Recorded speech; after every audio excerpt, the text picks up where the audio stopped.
नमो नारायण। जय महाकाल, जय मां बगलामुखी। सभी मेरे दर्शकों का बहुत बहुत स्वागत है। मैं आशा करता हूं आप सभी लोग स्वस्थ होंगे और आपकी आध्यात्मिक उन्नति आगे बढ़ रही होगी। आज के मेरे यूट्यूब वीडियो का जो टॉपिक है वो मां महाकाली के ऊपर है। ऐसे संकेत जिससे पता चलता है मां महाकाली आपके ऊपर मेहरबान है। मां महाकाली आपके अंदर आना चाहती हैं। सिद्धियां आपको प्राप्त हो चुकी है। मां महाकाली तंत्र की अधिष्ठात्री देवी हैं।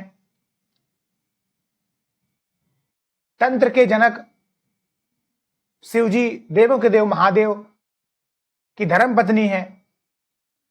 ये मां पार्वती का उग्र स्वरूप है, जिसका जन्म बुराइयों के विनाश के लिए हुआ था, असुरों के संहार के लिए हुआ था। जब भी तंत्र में कभी भी किसी भी देवी देवता का नाम आएगा तो मां महाकाली का नाम जरूर आएगा। साधक हो, तांत्रिक हो, भगत हो और कोई भी इंसान हो, हर इंसान चाहता है कि मां महाकाली उससे सिद्ध हो जाए। लेकिन मां महाकाली, मैं आपको बता दूं, हर इंसान से कभी भी सिद्ध नहीं होती है। किसी के बस की बात भी नहीं है। लाखों में से एक इंसान के ऊपर मेहरबान होती है। बाकी पूजा पाठ तो सभी करते हैं, हर इंसान स्वतंत्र है। लेकिन सिद्धि की बात हो रही है यहां पर, जिसके ऊपर मां महाकाली का हाथ हो, ऐसा इंसान भीड़ में भी अलग ही नजर आएगा। कोई बाल बांका उसका नहीं कर सकता है। मां महाकाली मां की स्वरूपणी है और इनकी पूजा कभी भी घर में नहीं होती है। जब भी हम मां महाकाली को पूजते हैं तो ये तंत्र में आ जाती हैं और इनकी पूजा घर की जगह बाहर होनी चाहिए, क्योंकि इसके विधि विधान कठिन होते हैं और तंत्र में विधि विधान के अलावा कुछ नहीं होता है। और विधि विधान के बिना अगर कोई भी आप साधना या कुछ भी करते हैं तो वो सफल होने के चांसेस 0 हो जाते हैं। ऐसे बहुत सारे नियम हैं जो हमें तंत्र में अपनाने पड़ते हैं। इस वजह से ये साधनाएं अपने घर में नहीं करना चाहिए। घर का माहौल ऐसा नहीं होता है। बात याद दिख रही है, इस हट को छोड़ दीजिए। मां महाकाली की अगर आप साधना करना ही चाहते हैं तो अपने योग गुरु से इनकी दीक्षा ले लीजिएगा और उसके बाद सारी जानकारी को एकत्रित करके विधि विधान तरीके से इनकी साधना करिए और आपको वो सब कुछ मिलेगा जो अभी तक आपको नहीं मिला। जब भी मां काली किसी पर भी मेहरबान होती हैं तो सबसे पहली शक्ति जो उन्हें मिलती है वो होती है वाक सिद्धि। जब भी आप जो भी कुछ भी बोलोगे वो धीरे धीरे सही होने लग जाएगा। ये मां काली की शक्ति का ही कमाल है। कंठ में सरस्वती विराजमान हो जाती है और ऐसा इंसान सब कुछ पा सकता है। वो चाहे तो अगर अपने लिए ही अच्छा बोल दे तो उसका अच्छा हो जाएगा। ऐसा इंसान विश्व विजयी बन सकता है। विश्व विजयी का मतलब ये नहीं है कि रूस, चाइना, अमेरिका इन पे अटैक कर दिया और बन गए विश्व विजेता। विश्व विजेता का मतलब होता है उसकी ख्याति फैलती है। कई लोग विश्व विजेता अगर शब्द लिखे तो बहुत गलत तरीके से लेते हैं, मतलब दूर दूर तक लोग उसे जाने लगते हैं। इट्स मे बी कि अपनी कंपनी को खड़ा कर दे, अपने नाम को बढ़ा दे, नेम फेम उसे मिले, इस तरीके से वो विश्व विजयी बन जाता है। अगली बात है कि ऐसा इंसान तंत्र की किसी भी सिद्धि को कर सकता है, कोई शक नहीं है। हर प्रकार की सिद्धियां उसके अधीन हो जाती हैं।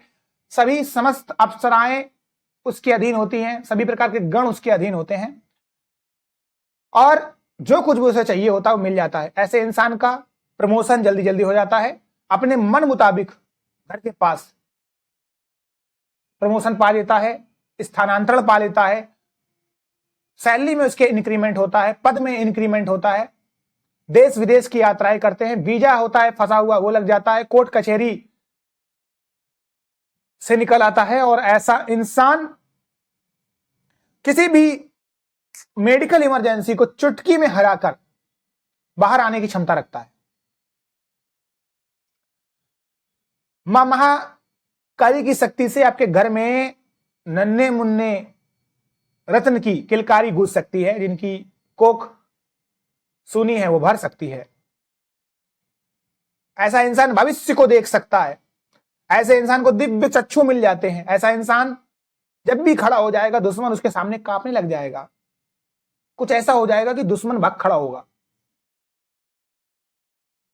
मां महाकाली की पूजा साधना अगर आप करना चाहते हैं तो मैं फिर से बोलता हूं, YouTube के माध्यम से मत कीजिएगा। कई सारे मंत्र यहां पर गलत लिखे हुए हैं, त्रुटिपूर्ण हैं। जब भी हम तंत्र के किसी भी देवी देवता की साधना अर्चना करने जाते हैं तो मंत्रों में उच्चारण का विशेष महत्व होता है।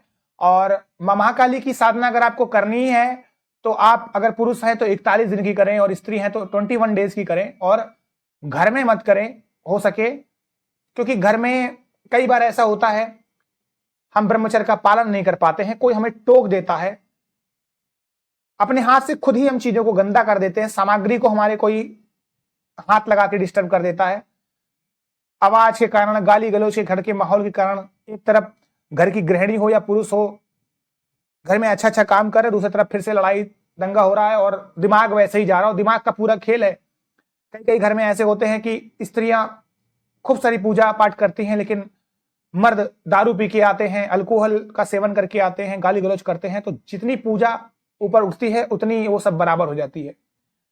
इस वजह से भी बहुत सारी दिक्कतें होती हैं।